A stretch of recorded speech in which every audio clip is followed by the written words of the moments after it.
दिलाते हैं कि माता पिता तो आपको प्रत्येक जूनी में प्राप्त हो जाएंगे। पशु बनोगे वहाँ माता पिता, पक्षी बनोगे वहाँ माता पिता, लेकिन सतगुरु सेवा और बंदगी ये फेर मिलन की ना। पुण्यात्माओं, मनुष्य शरीर के अंदर ही ये वस्तु उपलब्ध हो सकती है। मनुष्य शरीर के अंदर ही परमात्मा प्राप्ति हो सकती है और मनुष्य शरीर प्राप्त प्राणी को ही सत्संग उपलब्ध हो सकता है। पुण्यात्माओं, सत्संग मिलना बहुत कठिन है।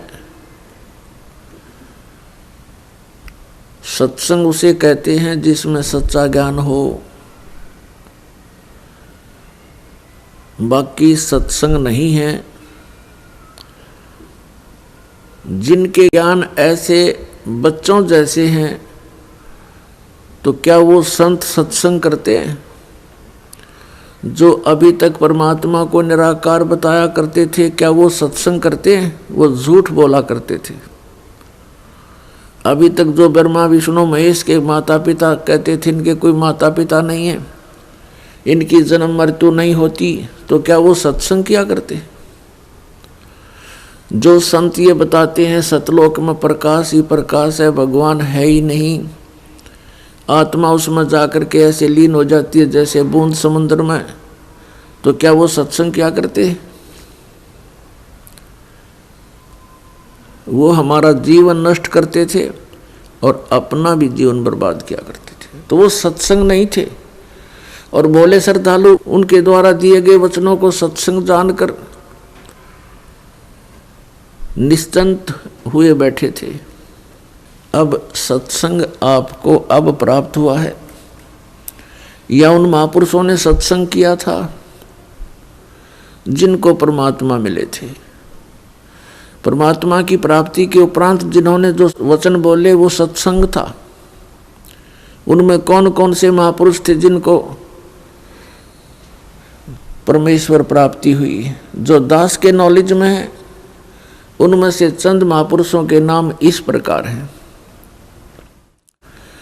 आदरणीय धर्मदास साहिब जी, आदरणीय मुलुकदास साहिब जी,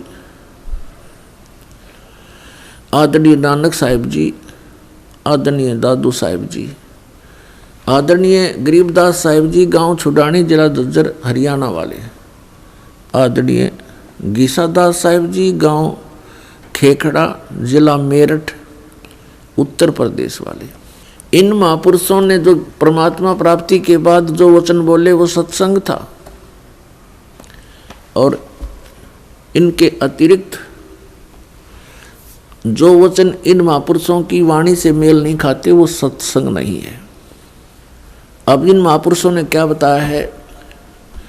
अनंत कोट ब्रह्मांड का एक रति नहीं भारे, सतगुरु पुरुष कबीर हैं ये कुल के सिरजनहारे।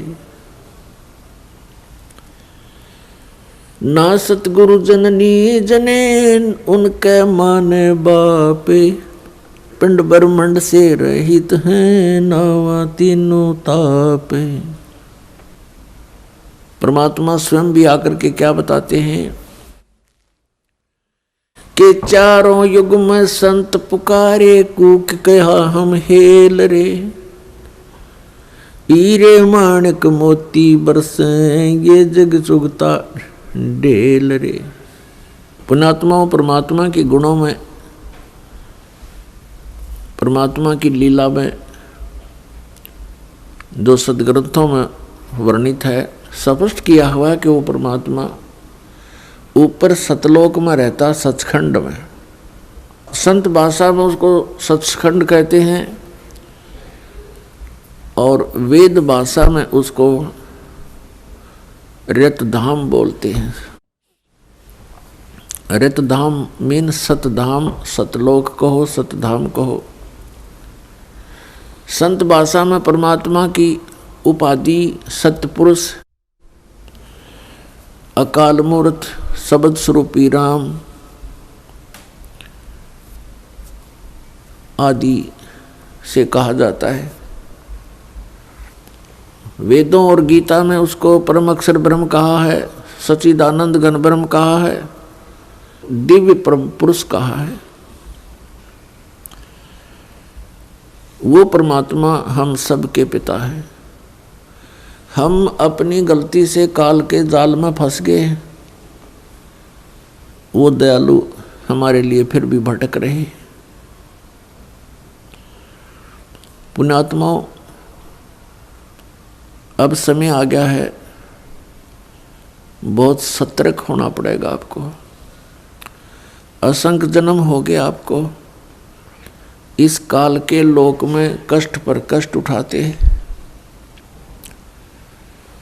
उसके विषय में बताते हैं, कोटि जन्म तो भरमत हो गए, कुछ ना हाथ लगा रे। और कुकर सुकर खरबा बोरे, कौआ हंस बुगारे। कोटि जन्म तू राजा की, न मिटी न मन की आशा। भिक्षुक ओ के दर दर घूम लिया, ये मिला ना निर्गुण रासा। इंद्र कुबेर ईश की पदवी, ब्रह्मा वर्ण धर्मराया। विष्णु नाथ के पुर को जाके तू फिर भी वापस आया। असंग जन्म तन मरत्या हो गए, जीवित क्यों ना मरे रे। और 12 मद मैल मठ बोरे, बहुर ना दे धरे रे। दोजक बस्ट सभी ते देखे, राजपाट के रसिया। 3 लोक से तरपत नाही, ये मन भोगी खसिया। 3 लोक से तरपत नाही, ये मन भोगी खसिया। सतगुरु मिले तो इच्छा मेटे, पद्मल पदे समाना। चल अनसा उस लोक पठाऊं, जो आदि अमर अस्थाना। 4 मुक्ति जहाँ चंपी करती, माया होरी दासी। दास गरीब अभय पद पर से, वो मिले राम अविनाशी। पुण्यात्माओं, आप बिल्कुल बालक हो। काल ने आपकी बुद्धि को इतना सीमित कर दिया, जैसे संतों को हम ऐसे नजर आते हैं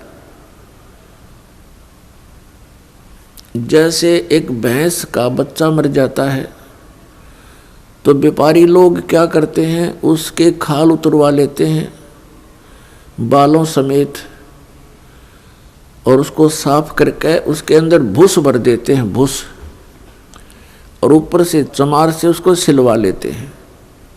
एक पूंछड़ सी लटकती रहती है, और उस भैंस के सामने उस बुत को, उस कार्टून को रख देते हैं और उसको चाटती है, उसको प्यार करती है, उसको अपना बच्चा मान लेती है। और जब व्यापारी उसको लेकर उस कार्टून को चल पड़ता है, पीछे पीछे भैंस भी यहाँ करती फिरती है। अब उसकी बुद्धि इतनी काम नहीं कर रही कि इसमें भूस भर रखा, चाम लपेट रखा, ये तेरा बच्चा नहीं है। तो उन महापुरुषों ने जिनको परमात्मा मिले और सचखंड के दर्शन हुए, उन्होंने हम ऐसे नजर आते हैं कि इस हार्ड मांस इसके अंदर भर के ऊपर चाम लपेट दिया और ये बता दिया ये तेरा बेटा या तेरी बेटी, इस तरह तुम्हारा परिवार बना दिया।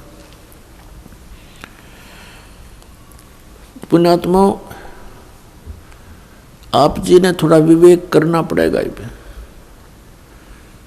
कितनी बार संतों ने हमें कोशिश की है समझाने की, लेकिन हम इन काल के दूतों से प्रेरित होकर के भगवान के मार्ग को त्याग कर कुमार्ग स्वीकार कर लेते रहे, जिस कारण से हमारी बुद्धि विकसित नहीं हो पाई। वो परमात्मा हमारे लिए कितना कष्ट उठा रहे हैं। वो हमें बताने की चेष्टा कर रहे हैं कि सतलोक में चलो, वहां तुम्हें सुंदर शरीर मिलेगा, उसके अंदर ये नाड़ी तंत्र नहीं होगा, 5 तत्व से बना हुआ नहीं होगा, उसमें ना कोई रोग कोड होगा, उसमें बीपी हाई लो नहीं होगा, उसमें कभी वृद्ध अवस्था प्राप्त नहीं होगी। वहाँ सचखंड के अंदर आप की ऐसी सृष्टि होगी, ऐसा ही परिवार होगा जैसा यहाँ पर है, और वहाँ कोई काम नहीं। अपने आत्माओं, आपकी संतान हुई, आपने मकान बनाए, उन बच्चों के लिए सारी सुविधाएं की और करते ही रहते हो। अब ये नहीं पता पिता की मृत्यु हो जाए, पता नहीं माँ की मृत्यु हो जाती है, और पता नहीं बेटा मर जा बेटी मर जा। तो हम जिस व्यवस्था में सारा जीवन बर्बाद कर चुके, उसका हमें क्या लाभ हुआ? लेकिन हम सोचें क्या इसका विकल्प नहीं? हम देखते उसके साथ भी ऐसी घटना होगी, उसके साथ भी होगी, कोई बात नहीं है, तो होती रहती है। अब परमात्मा ने इसका विकल्प बता दिया, इसका अल्टरनेट बता दिया कि जब तक तुम्हारे संस्कार हैं, परिवार में आप रहो, और वो भी भगवान की आत्मा है, आपके बेटा बेटी रूप में रोल करने आए हैं, माता पिता रोल के रूप में आए हैं, तो उनको एक विशेष प्यार देना, आपस में खींचातानी नहीं बढ़ावे। इस दृष्टिकोण से कि हम उस पिता के बच्चे हैं, अगर हम इनको किसी को एक दूसरे को दुखी करेंगे तो परमात्मा नाराज हो जाएगा, क्योंकि हम पहले गणे दुखी यहाँ पर। फिर हम एक दूसरे को सतावें, कोई वचन से जख्म करें, किसी को और कोई हानि पहुंचावें, तो हम तो कौवे हो गए, कौवे, मनुष्य नहीं रहे। जैसे कौवा जख्म के ऊपर चोंच मार के खून निकाल लेता है, हमने हंस बनना है, तो हम सतलोक चलेंगे। वो परमात्मा हमारे पीछे फिर रहा है। जो जन मेरी शरण है, ताका हूं मैं दासे, गेल गेल लाग्या फिरूं जब तक धरनी आकाश। परमात्मा कहते हैं कि जो मेरी शरण में एक बार किसी भी युग में आ गया, तो मैं उसके पीछे पीछे फिरता रहता हूँ और उसको पार करने की चेष्टा करता हूँ। क्या बताते हैं? अनंत कोट बाजी जहाँ हम रचे सकल ब्रह्मंडे, कह कबीर मैं के करूं यू काल करे जीव खंड। कबीर साहब बताते हैं कि मैं इतना समर्थ हूँ, ये सभी ब्रह्मांड मैंने रचे, अनंत कोट बाजी जहाँ रचे सकल ब्रह्मांड, और कहे कबीर मैं क्या करूं ये काल करे जीव खंड। पुणात्माओं, आपने ये अमर कथा कभी सुनी नहीं थी। आप जी ने अपने ही धर्म मजहब के अंदर चल रही कथाओं को सुना, उन्हीं के आधार से आपका माइंड सेट हो गया। अब इस अमर कथा को सुनकर बहुत दिनों में जाकर आपका विश्वास होगा, और जब आपको ये कथा समझ में आ जाएगी, उस समय देखना आपके मन की स्थिति क्या होगी। आप ऐसी स्थिति में हो जाओगे जैसे परगर पावना रह उठाए चित, जैसे दूसरे के घर में, दूसरे गांव में, रिश्तेदारी में कोई परौना चला जाता है, मेहमान रूप में जाता है, वो वहाँ रहता अवश्य है, लेकिन उसको पता है कि मैंने वापस जाना है, और उसको अपने घर की रह कर याद भी सताती रहती है। कहते हैं जैसे पर घर पावना रह उठाए चित, तो यहाँ से आपका ऐसे मन हट जाएगा एक दिन, और फिर सतलोक में आपका अगला कदम सतलोक में होगा। अब परमात्मा ने हमें आकर बताया कि जब सबसे पहले मैं यहाँ आपके दुखों को देखकर इसमें प्रवेश किया काल के लोक में, तो इस काल ने मेरा रास्ता रोकने की चेष्टा की, क्योंकि परमात्मा बताते मैं जोगजीत के रूप में था। जोगजीत वहाँ एक पुत्र है परमात्मा का, जो सर्वप्रथम 16 उत्पन्न किए थे उनमें से एक है।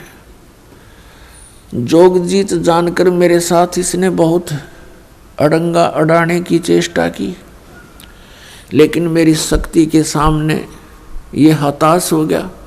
फिर चरण पकड़ लिए, रोने लगा, हाहाकार मचा दी। जब मैंने इसको कारण बताया कि मैं किस उद्देश्य से आया हूँ। धर्मदास साहिब जी को परमात्मा बता रहे हैं कि धर्मदास, प्रथम सतयुग के अंदर जब मैं यहाँ आया तो इसने मेरे साथ बहुत कलह मचाई। जब मैंने अपनी शक्ति का प्रयोग किया तो इसकी नहीं पार बसाई। चरण पकड़ लिए, पैर पकड़ के कहता, जोगजीत आप किस लिए आए हो। तो मैंने इसको बताया कि मैं नीचे जाऊंगा और सभी प्राणियों को बताऊंगा कि यू परमात्मा नहीं है, यू भगवान नहीं है जिसको तुम भगवान मान रहे हो। और एक ऐसा मंत्र दे के आऊंगा, सतनाम, सच्चा नाम, उसका जाप करने वाले प्राणी को तू रोक नहीं पाएगा। और सभी को बताऊंगा कि तुम यहाँ के रहने वाले नहीं हो। तूने इन सब को नशा करवा दिया, तीनों गुणों से एक एक इंजेक्शन लगवा दिया इनको। तो ये चिंतित हो गया। इसने कहा कि हे भगवान, मुझे श्राप लगा हुआ है 1 लाख जीव आहार करने का। यदि आप इन सब को ले जाओगे तो मेरा क्या होगा। परमात्मा ने कहा कि अब मैं इनको नहीं छोड़ूंगा, तेरा हो या ना हो। फिर इसने प्रार्थना की, प्रभु कोई बात नहीं, मेरी कुछ और समस्याएं हैं, उनका समाधान कर दीजिए और वचनबद्ध होकर के मुझे आशीर्वाद दीजिए। परमात्मा ने कहा, धर्मदास मैंने वचनबद्ध होकर के इससे कहा कि बोल क्या मांगता है। इसने कहा कि परमात्मा 3 युगों में जीव थोड़े ले जाना, चौथा युग जब कलयुग आवे तब तव शरण जीव बहु जावे। ऐसा वचन हर मोय दीजे, तब तुम गवन संसार ही कीजिए। तो मैंने इसको कह दिया ठीक है, तथास्तु, कि ऐसा ही होगा। फिर इसने एक प्रार्थना और की थी कि परमात्मा जबरदस्ती ना करना हे बड़े भाई, क्योंकि जोगजीत रूप में खड़े थे परमात्मा और ये भी उन्हीं का भाई है। परमात्मा से, कबीर से उत्पत्ति हुई इस काल की ज्योति निरंजन की। और इसने कहा कि हे प्रभु, ए बड़े भाई, जबरदस्ती ना करना। जो आपके ज्ञान को स्वीकार करे वो आपका, और हमारे ज्ञान को स्वीकार करे वो हमारा। आप ज्ञान दे करके अपना बनाना, बाई फोर्स ना करना। वो तो मालिक को पता। अब यहाँ प्रश्न उठता है पुण्यात्माओं बहुत सी, क्योंकि हमारे अंदर बहुत युगों से ये अज्ञान ठुका हुआ है, भरा हुआ है खचाखच। ये सच्चे ज्ञान को टिकने नहीं देता। ना जाने कितनी शंकाएं उत्पन्न होती हैं। एक शंका तो ये उत्पन्न होगी कि भाई भगवान ने जानी जान, कहते हैं परमात्मा जानी जान है, अंतर्यामी है, सर्वज्ञ है, फिर क्या उनको पता नहीं था ये ऐसे ऐसे वचन मांगेगा। इसको वचन ना देते सतयुग में ही हमें वापस ले जाते। तो ये तो पुण्यात्मा मन की बकवाद हैं, इस तरह के विचार जो जिसके अंदर आते हैं।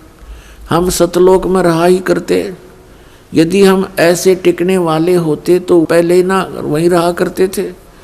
आवश्यकता ही नहीं थी हमें यहाँ आने की, फिर भगवान को यहाँ दुख उठाने की हमारे लिए। परमात्मा को पता था कि सतयुग त्रेता द्वापर में ये प्राणी दुखी नहीं होता। पुण्यकर्मी प्राणियों को मनुष्य जीवन मिलता है सतयुग त्रेता द्वापर में, जिनके बहुत घने पुण्य होते हैं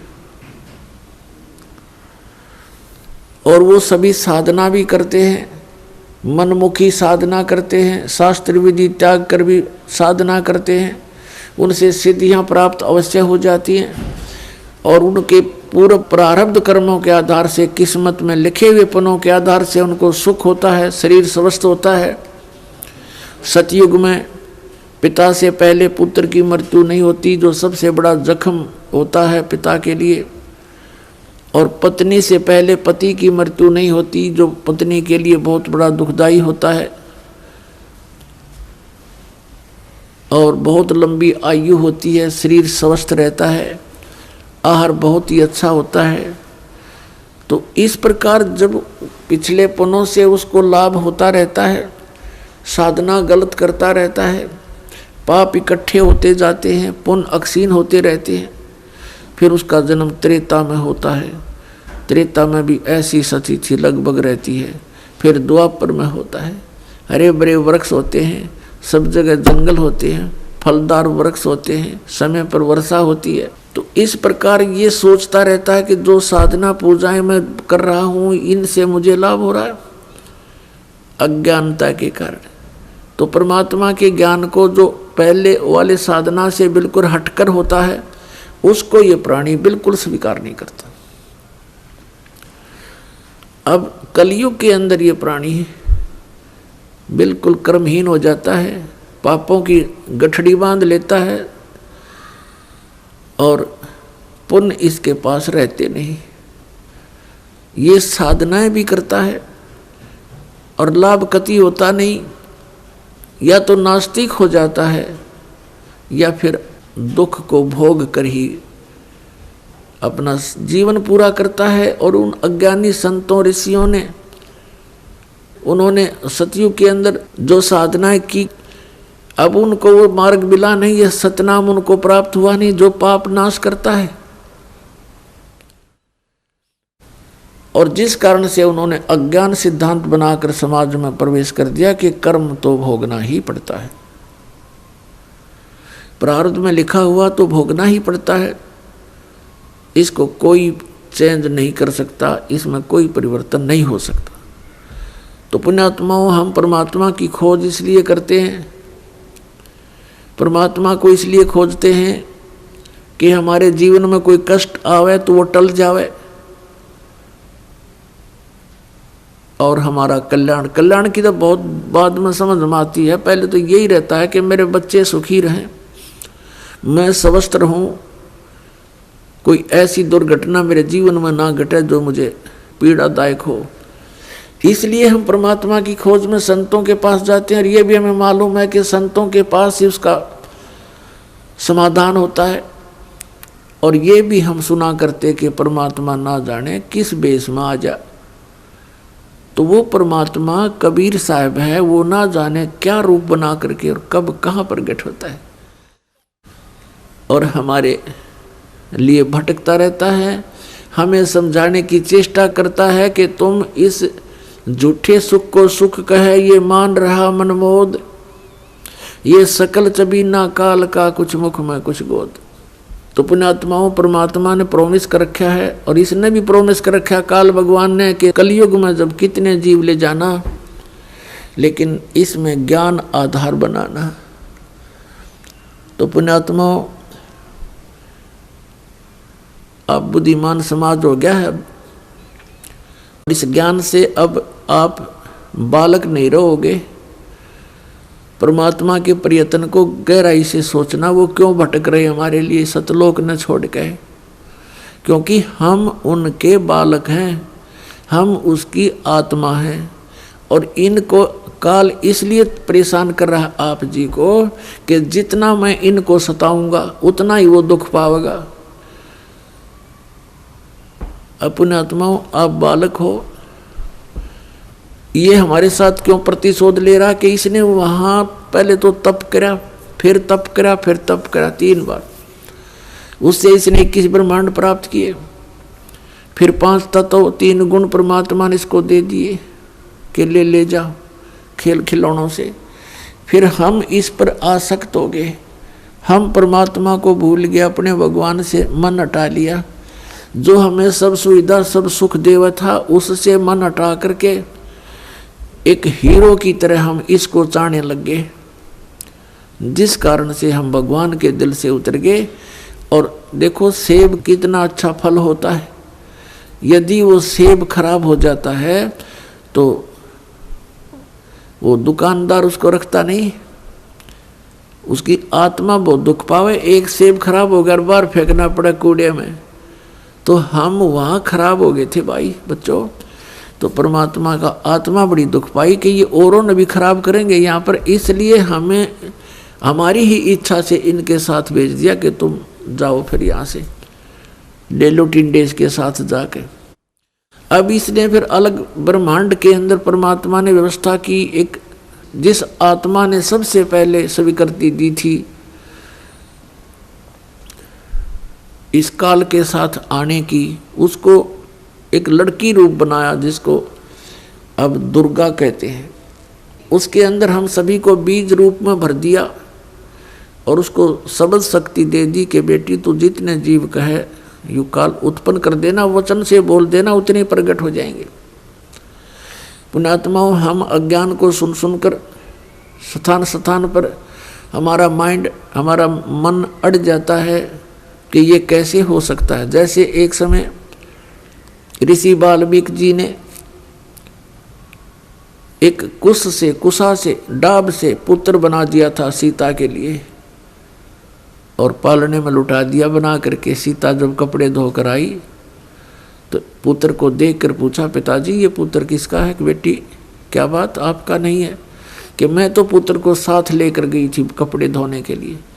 ऋषि जी ने सोचा था कि लड़की के बच्चे को कोई उठा ले गया है, जंगली जानवर वारो रो मर जाएगी, इसलिए उसने एक लड़का उत्पन्न कर दिया है जिसका नाम कुश रखा और लव सीता से उत्पन्न हुआ था श्री राम के सहयोग से।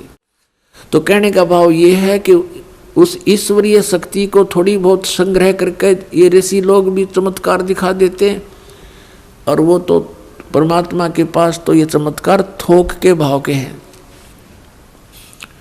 तो ये अलग ब्रह्मांड में जब रखा तो दुर्गा के साथ इसने दुर्व्यवहार करना चाहा। दुर्गा ने इसे बहुत प्रार्थना की कि मेरे से ये जुल्म ना कर, तू मेरे पास वचन शक्ति है, मैं जितने जीव तू कहेगा मैं उत्पन्न कर दूंगी। पिता ने वचन दे रखा, इसने नहीं माना, बकवाद करी, उसके साथ जोर जबरदस्ती करनी चाहिए तो लड़की ने उसके पेट में शरण ले ली सूक्ष्म रूप बना के। तब परमात्मा ने जोग जीत रूप में आके उस ब्रह्मांड में इसको कहा था कि आज से तुझे एक श्राप लग गया, 1 लाख मानव शरीरधारी प्राणी जीव खावेगा, 1.25 लाख उत्पन्न करेगा। और लड़की को उसके पेट से निकाल दिया, पेट चीर के हाथ से वचन से ऐसे नाखून मार दिया पेट पर और वचन से वो बाहर आ गई। फिर एज इट इज वचन से अपने आप जख्म भर गया। तो परमात्मा की शक्ति पुण्यात्माओं पर बल है। हम आध्यात्मिक मार्ग से कोसों दूर हो गए, इसलिए हमने इन परमात्मा की लीलाओं पर अविश्वास शीघ्र हो जाता है। लेकिन अब अविश्वास ना करके विश्वास पूर्ण करो। तो वहाँ क्या कहा, तब इसको आदेश सुना दिया कि तू निकल जा अपने 21 ब्रह्मांड लेकर यहाँ से। आदेश सुन ले पिताजी का और निकल जा यहाँ से 21 ब्रह्मांड समेत। इसने फिर बहुत हाथ जोड़े, पैर पकड़े, मेरे से गलती होगी, मुझे रख लो यहीं पर, मुझे दूर ना भेजो। लेकिन परमात्मा ने इसकी एक नहीं सुनी और इसको वहाँ से यहाँ फेंक दिया 16 शंख कोश की दूरी पर। नील पद्म शंख 16 शंख कोश, 1 कोश लगभग 3 किलोमीटर के आसपास होता है। इतनी दूरी पर आ गया ये सतलोक से इसका पूरा विमान 21 ब्रह्मांड का। तो इसने उसके बाद से परमात्मा से प्रतिशोध लेने के उद्देश्य से हमें या इतने दुख देता है कि एक पल भी चैन से ना टिक सके, सांस ना ले सके। अब देखते हो पुण्यात्माओं, पशु पक्षी ये कितने कष्ट उठाते हैं। आप देखते हो मनुष्य जीवन में कोई सुखी है? इस झूठे सुख को सुख मान बैठे हैं हम, और परमात्मा हमें याद दिलाते हैं आकर के कि तुम काल के जाल में हो। आप जी को इसने मिसगाइड करके इतना ही सीमित कर दिया आपकी बुद्धि को, संतानों उत्पत्ति, कोठी कार लेना, सारा जीवन ये सोच करके बुढ़ापे में सुखी होऊंगा मैं, बुढ़ापे में मेरा जीवन ठीक कट जाएगा, बढ़िया कोठी बना दूं, बच्चों को सुखी कर दूं, गनाए धन बना दूं। अपने आत्मा बुढ़ापे तक, पहली तो ये बात है कि बुढ़ापे तक आप रहोगे कि ना रहोगे, वृद्धावस्था तक। और वृद्ध अवस्था होने के बाद फिर सुख कहाँ से? वृद्ध अवस्था में सपने में भी सुख नहीं है।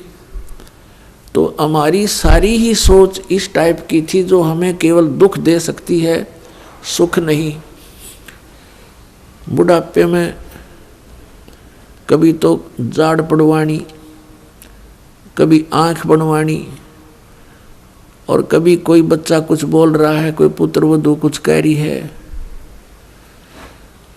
कहीं पौत्र को कोई गड़बड़ होगी, कहीं पौत्री का गड़बड़ होगी, कोई देवता मर गया, कोई देवती मर गई।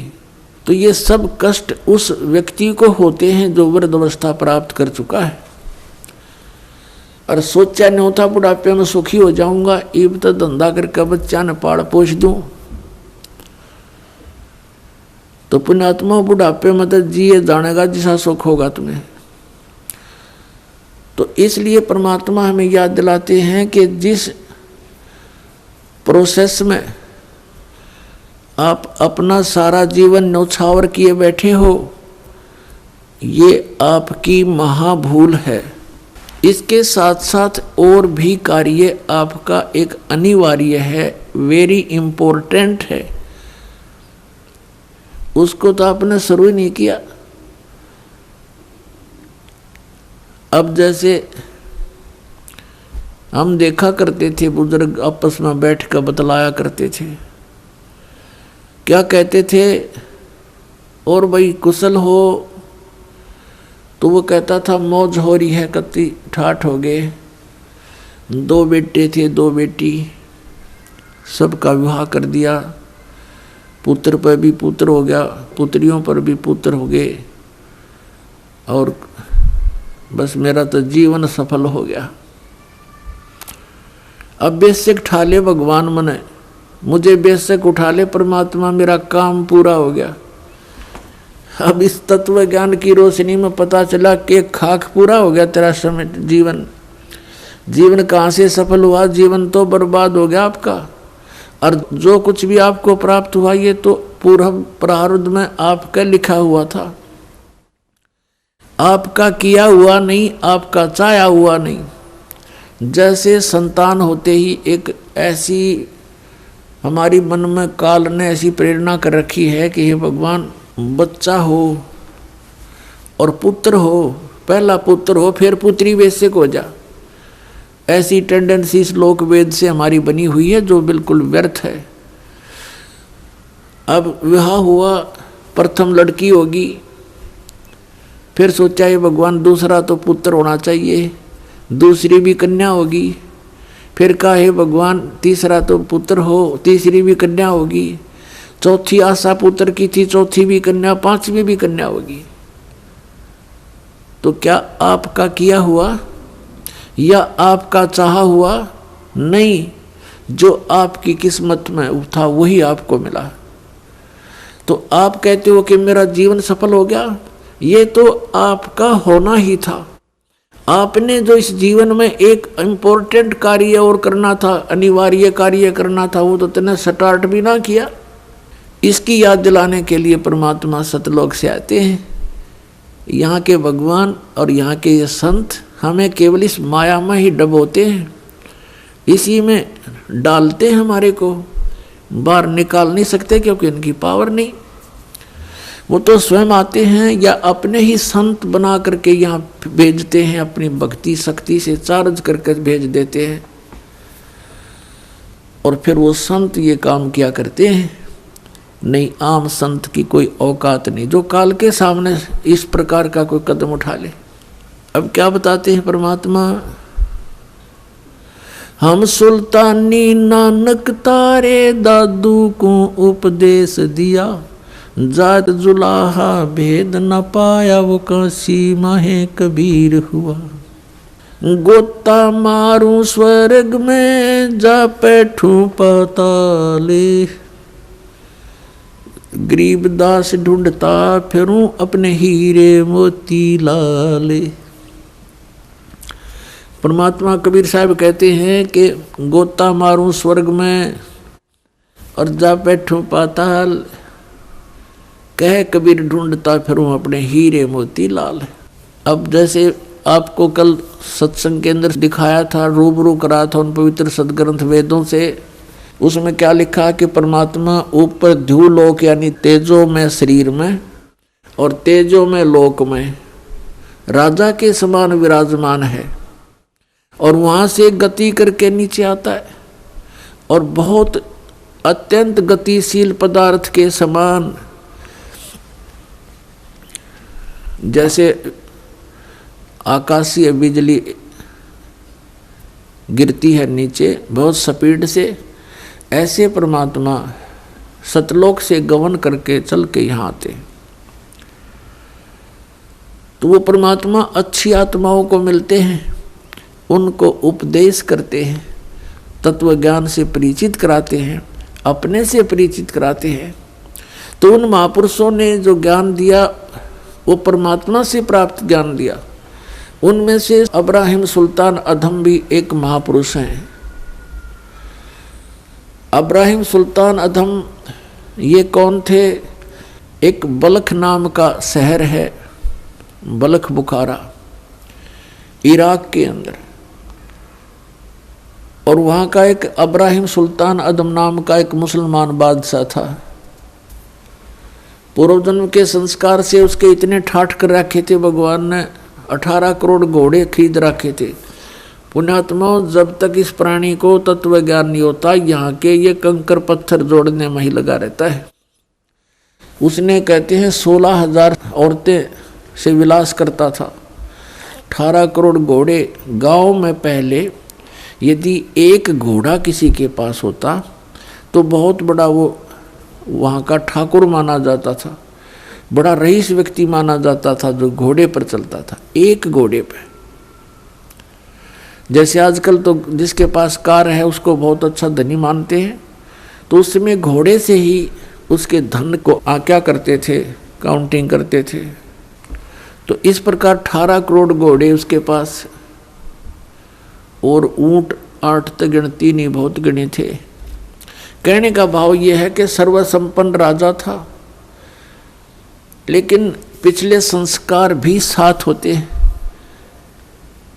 अब वो चाहे कितने ही सुख को प्राप्त है, लेकिन परमात्मा की चाह आत्मा को फिर भी बनी होती है।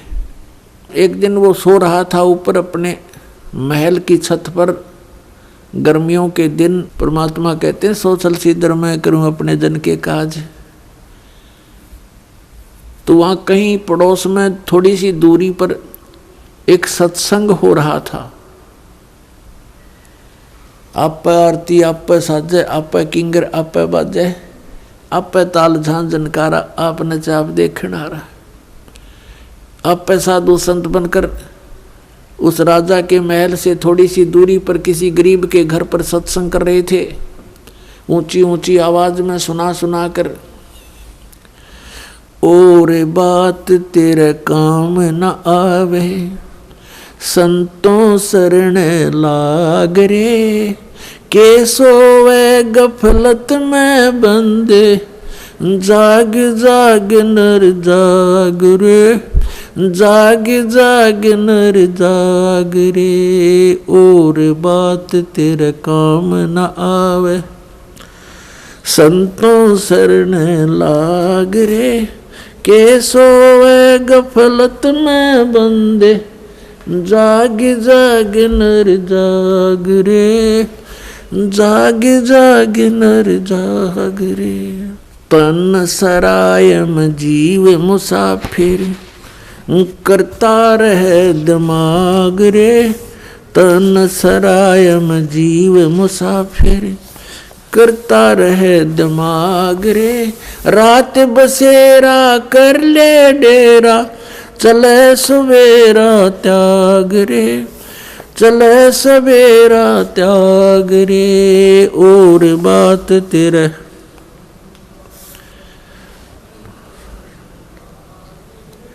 के सोए गफलत में बंदे, जाग जाग नर जाग रे, जाग जाग नर जाग रे। इस तन सरायम जीव मुसाफिर, करता रहे दिमाग रे, इस तन सराय में जीव मुसाफिर करता रहे दिमाग रे।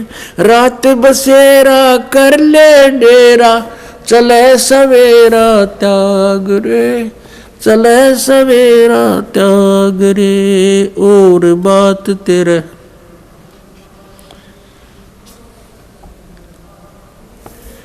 के सोए गफलत में बंदे जाग जाग नर जाग रे। उमदा चोला बण्या अमोला लगे दाग पे दाग रे। उमदा चोला बण्या अमोला लगे दाग पे दाग रे। 2 दिन की गुजरान जगत में क्यों जले बिरानी आग रे, जले बिरानी आग रे। अर सुमरे सो हंस कवावे ये कमी क्रोधी कागरे। अर सुमरे सो हंस कवावे कमी क्रोधी कागरे। बोरा न भर में विष के बन में चल बेगमपुरी बाग रे, चल बेगमपुरी बाग रे। और बात तेरे काम न आवे संतों शरण लाग रे। के सोवे गफलत में बंदे भाई शब्द सैन सतगुरु की पिछाणी पाया अटल सुहाग रे। शब्द सैन सतगुरु की पिछाणी पाया अटल सुहाग रे। नितानंद महबूब गुमानी परगट्य पूर्ण बाग रे, परगट्य पूर्ण बाग रे। और बात तेरे काम न आवे संतों शरण लाग रे। के सोवे गफलत में बंदे जाग जाग नर जाग रे, जाग जाग नर जाग रे। पुण्यात्मा कबीर परमेश्वर जी अपनी प्यारी आत्मा को काल के जाल से निकालने के लिए कितना संघर्ष करते हैं। उसके लिए परमात्मा ने ज्ञान को ही आधार बनाया है। इब्राहिम सुल्तान अधम बहुत ही अच्छी आत्मा का व्यक्ति था। परमात्मा की खोज में, अल्लाह की चाह में साधु संतों से बहुत प्यार करता था। उसको जहाँ भी कोई संत मिल जाता या किसी संत की महात्मा की वो चर्चा सुनता, या तो उसको अपने पास बुला लेता था या स्वयं दर्शनार्थ चला जाता था। अपने आत्माओं काल ने तो ऐसा कर रखा हमारे साथ, ये नकली संत, नकली पंथ और डुप्लीकेट ज्ञान सुना के कि इनको नास्तिक बना दूं। एक संत के ऊपर वो बहुत विश्वास किया करता था और वो इब्राहिम सुल्तान उस फकीर के पास बहुत ज़्यादा उसके पास जाता था या उसको अपने पास बुलाता था, खूब दक्षिणा दिया करता था। और वो 1 नंबर का पाखंडी था। एक बार राजा ने, क्योंकि वो बहुत धनी व्यक्ति था, बहुत धनी राजा था, वो जूते जो होते हैं जूती पे पहना करते, पहले आप जूते कहने लग गए उन्हें। उन जूते होते थे, जो जूती थी, एक जूती की कीमत 1.25 लाख रुपए थी। उस समय का तो 1.25 करोड़ हो गए एक जूती की कीमत। उस जूतों के ऊपर हीरे, पन्ने, जवाहरात, मोती सब जगह उसमें गठे होते थे। एक उस राजा ने एक अंगूठी बनवाई जो बहुत कीमती थी, सोने की, उसके अंदर हीरे, मोती और ये इस तरह के कुछ नग लगवा रखे थे, बहुत ऊंची, अच्छी, चौड़ी। अब उस संत की वो बहुत आदर करता था, विश्वास किया करता था एक फकीर पर। वो डुप्लीकेट ठग था। उसने राजा की अंगूठी देखी। जूते तो मैं छुपा नहीं सकता, अंगूठी कैसे ले सकता हूँ। उसने वैसी ही अंगूठी एक डुप्लीकेट बनवा ली, पीतल की, मिलती जुलती कती। और राजा से कहा कि राजा आज नौका विहार करते हैं, मेरे साथ चलो। राजा तुरंत तैयार हो गया फकीर का आदेश मानकर। नाविक नौका चला रहा है, राजा और फकीर उसके ऊपर कुर्सी पर बैठे हैं। अब फकीर ने कहा कि राजन, ये अंगूठी कैसी बनवा ली, कैसी है, दिखाना मुझे। अंगूठी कब बनवाई? कि जी अभी बनवाई है, कुछ दिन हो गए, कई बार पहन ली, आपके ध्यान नहीं गया, देखो देखो निकाल कर। राजा ने कहा देखो देख लो, देखो ऐसी है। अब वो तो डुप्लीकेट था, उसने लेकर ऐसे और कहा, उसने क्या कहा कि हम फकीरों के क्या काम ये अंगूठी।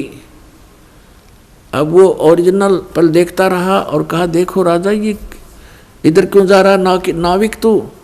तो राजा का ध्यान उधर हुआ, वह डुप्लीकेट निकाल ली, वह डाल ली, हाथ में ले ली और कहा राजन, अंगूठी तो बहुत अच्छी है पर साधु संतों के क्या काम की, जल में फेंक दी। अब राजा ने सोचा भाई बड़ा त्यागी विरागी महात्मा, इसको तो संसारिक धन से भी कोई लगाव नहीं है, और ज्यादा आस्था होगी इसमें। फिर खूब वो दान दे राजा, रो कर नहीं हमें क्या जरूरत है, हमें क्या जरूरत है, कोई नहीं दे दे, हम लगा देंगे, इधर भंडारा कर देंगे। अब नाट्य भी ले भोली आत्मा जो होती है वो श्रद्धालु, वो केवल अपने स्वभाव का ही प्रयोग करते हैं, सामने वाले की बकवादों पर ध्यान नहीं देते हैं। इसका दुरुपयोग किया इन लोगों ने, नकलियों ने। तो कुछ दिनों के बाद क्या हुआ, फकीर के और चेले की आपस में बिगड़ गई, जिसने वह अंगूठी बनवाई थी नकली, उनकी आपस में कहा सुनी होगी, बात बहुत बढ़ गई और चेला उससे अक्षुब्ध होकर के